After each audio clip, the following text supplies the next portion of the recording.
valmistaudutaan kokkien maailmanmestaruuskilpailuihin, sen ruuan täytyy olla täydellistä.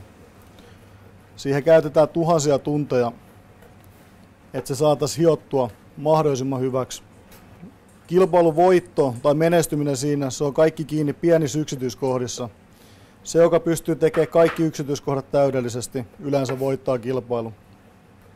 Bokusnor-kilpailussa raaka-aineella on iso merkitys.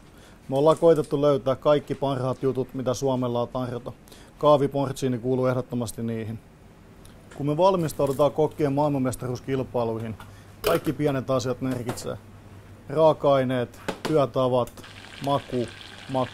maku ja ennen kaikkea maku. Kisakokkaaminen on tarkkaa ja yksityiskohtaista puuhaa. Himas mä tykkään tehdä asiat simppelimmin ja luottaa vaan loistaviin raaka-aineisiin. Niin kuin näihin.